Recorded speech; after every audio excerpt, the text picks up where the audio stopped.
Welcome back to Andersen Acres. We're in the kitchen again today and we are going to make another batch of cookies. Specifically, we are going to make sliced almond cookies. These are a lot of fun and they're an icebox cookie, also known as a log cookie, which means we're going to make the dough, form it into a log, and then stick it in the freezer and come back in 4 to 6 hours and complete our cookie. So while this cookie takes a little bit of time because of the amount of time you have to freeze it, it's certainly worth the effort. So let's get started. The first ingredient you're going to need is half a cup of softened butter. It does need to be softened. You can use margarine if you like, but frankly, it is better to use butter. It has a better flavor. This is a real buttery cookie, so use butter if you can. It's okay to use margarine if you have to. So let's mix this up, and we're just going to whir the butter a little bit just to kind of cream it.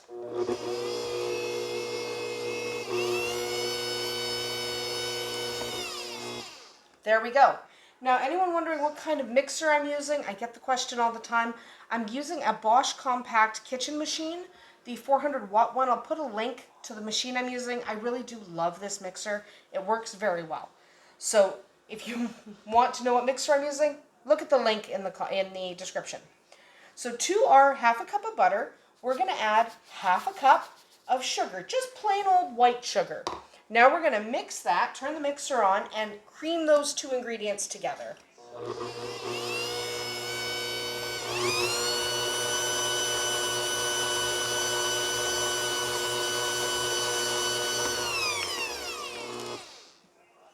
Now we're going to add two more ingredients. We are going to add almond extract, 1 to 2 teaspoons, not more than that. I'm putting in only 1 teaspoon. You can put up to 2. Do not exceed 2 teaspoons because that kind of gets crazy almond. Okay, almond extract has a really strong flavor, so you don't want crazy almondness happening. So 1 to 2 teaspoons at most. I did 1 teaspoon. To that, you're also going to add just 1 egg. Dump that right in there. Now we're going to turn that on and get it all mixed together.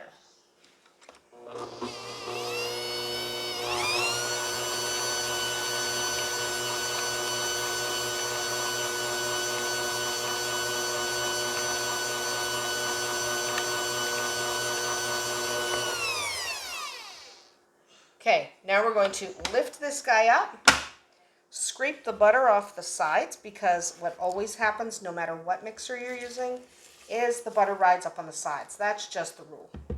Doesn't matter what mixer you're using, it's going to happen. Push that out. Whoops.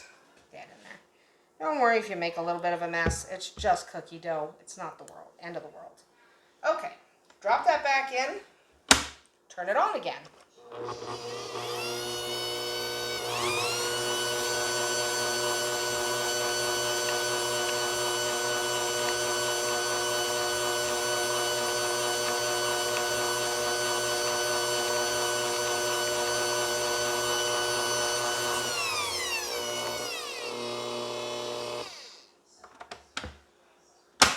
Alright, when it looks about like that, scrape off your beater.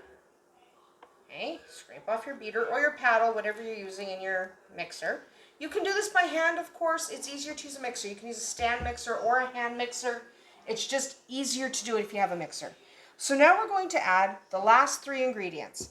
We're going to do 1 1/4 cup of all-purpose flour, so just regular flour. Okay. We're going to do 2 teaspoons of baking powder,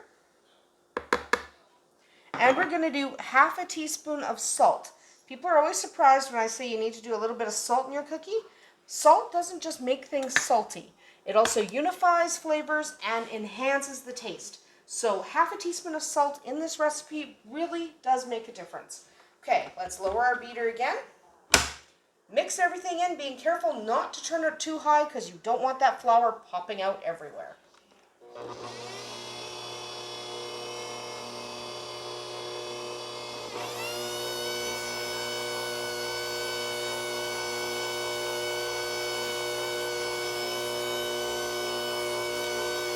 When it starts looking like that, you can turn the speed up.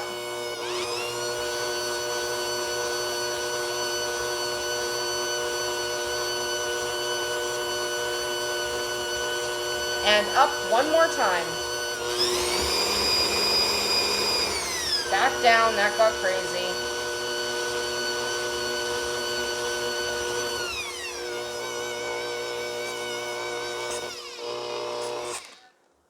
Okay, lift that up. Again, use your spatula, your rubber spatula, to get all of that off, because you want all of that dough. Okay, this is about the consistency you're looking for, so get all of that off of there, because you want as much of that dough as possible. Now we're going to take this off of here, and we're going to set the mixer aside. We're not going to need it anymore. So let's just remove the mixer. There we go. Okay, now we need to take this dough and form a log. Before we do that, we need some plastic wrap. So you can use Glad or you can use a generic brand. The brand doesn't matter. Somebody always asks me. You do not need to worry about the brand. You just need a nice big sheet of plastic wrap. Okay? Just cut that there. There we go. So you just need a nice big sheet of clear plastic wrap. Make sure it's a sticky kind that sticks to itself. It just makes it easier to wrap. Whoa, and make sure it doesn't get twisted, which is kind of annoying. Plastic wrap is annoying to work with, I know, but it's also the best product to do this next step. So I wouldn't use it, except it works so well. Okay, what we're going to do is we're going to take our bowl with our dough, scrape as much of that into a ball as we can. You really use that rubber spatula. Really scrape off as much of that dough as you can. You don't want to leave any behind. There we go. And scrape that right onto your plastic wrap. Bonk. If there's any left behind in the bowl, grab it. That's what you want to do. There we go. Now we need to turn this into a log. Okay? So you have to decide how big do you want your cookies. If you want really little cookies, you want a longer log. Now I want just a few cookies that are going to be a fairly decent size. Okay, so I don't want a really long log, because the longer your log is, the smaller your cookies. So I kind of want something that's a little bit thicker. So not huge, but I only want about a dozen cookies anyway. So here we go. Now you're going to, once you kind of have it, it's not really a log right now, it's more a square. But once you have it kind of squared up, square is fine right now, don't worry about it. Once you have it kind of squared up and you have kind of the dough a little bit even, that's why I'm pushing some back towards the center, because my center is a little bit smaller. Now you're going to take your plastic wrap and you're going to fully encase your dough, okay? Fully encase your dough, okay? And if you don't want your dough to get any longer, what you want to do is twist your ends like this, kind of making a giant sausage. Twist your end again, okay? Pull that underneath. Now you're going to take this and you want it kind of log-like, so you want the edges rounded off. But remember to keep your ends nice and tight. That's why we twisted, and we bring these together. And you can almost tie them together. You don't have to tie, but if they're kind of stuck together, that'll keep your ends from ballooning. So we're just going to rock this back and forth until the edges are rounded off, because it was kind of square-shaped when we were shaping it, which happens. Square shape happens all the time. So just roll it. That looks pretty perfect. So if we put this on the gauge here, I've got about a 10-inch log. Okay, that'll give me about 18 cookies-ish. So that's perfectly fine. My cookies will be about that big around. That's what I want, because when it comes out of the freezer, we're going to slice it. Now we're going to put it in the freezer. I'm going to put it in the deep freeze. Okay, and my deep freezer, so it freezes really hard. If you put it in the deep freeze, it's ready in about 4 hours. If you put it in your regular freezer upstairs in your fridge, then what happens is you'll need about 12 hours for this to set. So either way, doesn't matter. Just put it in your freezer. Okay, put that in your freezer. I'm just going to roll this out a little more. Okay, because I don't want too much of an indent. So you're going to stick this in your freezer for 4 to 12 hours, depending on how much of a freeze you need. Okay, so I'm putting it in my deep freeze, about 4 hours. We'll come back when that is deeply frozen and I'll show you what to do next. Okay, our log is frozen. Okay, frozen log. So depending on how you froze it, you may have to leave it a little longer. So mine was in the deep freeze. So a couple of hours does it. But if you had to leave it overnight, it's really not that big a deal. Okay, so what we're going to do, take it out of the plastic wrap. We don't need the plastic wrap anymore. There we go. Discard the plastic wrap. It's no good. Now you're going to need a sharp knife, and then you kind of have to decide how thick you want your cookies. So that would be 1 inch, that would be a 1/2 inch. So I'm going to go roughly a 1/2 inch. Remember, how many cookies you get entirely depends on how thick you made your log. So my cookies are about that big. If you made your cookies bigger because you made your log shorter, that's fine too. If you made your cookies smaller, ow, Jake, off my leg. I know, but ow. If you made your cookies smaller, that's okay too. Okay, so you just keep slicing. Work fairly quickly because this will start to defrost on you, even from the deep freeze. Dough does not really love staying frozen, so work kind of fast. And don't worry about being super precise. Don't make these more than 1 inch thick, okay? 1/2 inch, 3/4 of an inch is ideal. If you go more than 1 inch, they're not going to cook. So 1/2 inch, 3/4 of an inch, something like that. Just regular little cookie slices, okay? There we go. Okay. Take these end ones and put them funny side down, and they'll cook just fine. So let's get the rest of these on the pan. Okay. 2, 3, 4. So I've got about 20.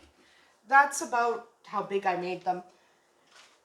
You will get cookies that are, you know, however big you made them. You're shaping the log. You get to decide. So now what you need an egg. Take an egg, bash it up. Bash, bash, bash, bash, bash. Bash up the egg. Don't add water to it. Just take your basting brush and bash it up.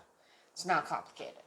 So now we're just going to take our basting brush and brush the tops of our cookies. Okay, this is actually an important step because we are going to be adding almonds and stuff. So these are sliced almond cookies. So we are going to be adding sliced almonds on top, and to make them stick, we kind of need the egg. Without the egg, they're just going to fall off. So add the egg. So just put egg on all of these. While you're doing this, you might want to preheat your oven to 375 degrees Fahrenheit. Okay, 375 is the ideal temperature. So let that preheat, and let it preheat a little bit longer than your stove says. So your stove might tell you it's preheated after 6 minutes. Give it 8. So while you're working, preheat your oven to 375 degrees Fahrenheit. Okay, egg is on. Now we're going to need some sliced almonds. Now, a little bit of advice. Buy them already sliced, because sitting there slicing almonds is the biggest pain in the butt in the world. Okay, so just start at one end and add as many almonds as you like. So you can add 3 cute little almonds in kind of a shape. Okay, you can do that. So you can sit here and 2, 3. You can do that. I'll do it again. But there is another faster way if you don't really care about prettying up your cookie. So if you really don't really care, take some of the crushed almonds from the bottom of the bag and just sprinkle them on top. Okay, so you can do it either way. You can make it look real pretty for guests, or decide you don't care and sprinkle on top of the cookie. It doesn't really matter, okay? again, these are cookies, you're going to eat them. So if you're making these for a Christmas platter or something like that, which I often put these on a Christmas platter, then yes. Okay, you're going to want to make them look all nice and neat and oh, here's my almonds, make it look pretty. Okay, 3 almonds per cookie. Or you just don't care, just doesn't matter. However you like. Okay? So I'm going to put that aside and I'll finish the rest of them off camera. Now, there's one more thing you need. You need cinnamon sugar. Okay? Now, my cinnamon sugar is pre-mixed because we use a lot of cinnamon sugar. So, what is cinnamon sugar? Cinnamon sugar is just half a cup of white sugar, and you add 1 tablespoon of cinnamon sugar, and then you just take that and sprinkle it on here.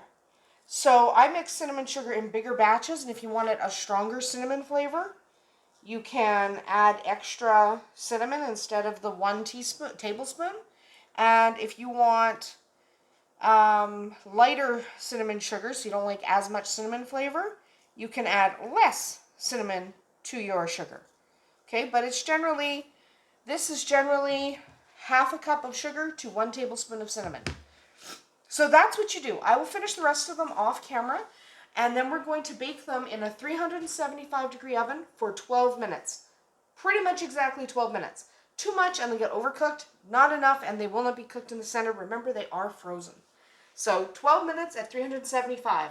We'll come back and take a look when they're finished. All right, so they are cooked. Our sliced almond cookies are ready. So they cook for 12 to 14 minutes. Again, baking times vary depending on your oven. At 375 degrees Fahrenheit. They should have slight browning around the edges. Okay, just slight browning. And you want to let them rest on the pan for 1 to 2 minutes, really, before removing them to a cooling rack to cool completely. Now, I get a lot of questions about this cooling rack when I have it unfolded. You see it a lot in some of my videos folded up. And so when it's unfolded, people ask me a lot of questions. Where did I get it? Amazon. Get everything on Amazon. So I will put a link to this cooling rack because is it handy for cookies? Yes. You can do a whack ton of cookies. Maybe I shouldn't go that direction. Anyway, so what you do is you remove these to a cooling rack and place them on your cooling rack. Let them cool completely. Most cookies are better mostly cooled. And these are no exception. Let them cool. Then you can store them in an airtight container for 5 days probably. If they're not exposed to a ton of air, you can probably do 5 days. And when you're removing them from the cookie sheet, use a thin spatula.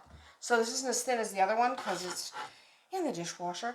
Of course it is. But it is thin enough that I can get the cookies off. So thin spatulas work best for removing cookies from your pan. So let's just take a look at the finished product. There we go. Those are our finished cookies. These are sliced almond cookies and they are quite delicious and they will please your entire family. I promise. If you don't love almonds on top, you can just leave the almonds off and just do the cinnamon sugar. It's still a wonderful cookie. That's about it for us here today at Andersen Acres. I hope you enjoyed making sliced almond cookies, and I hope you'll give this a chance at home. We'll see you tomorrow.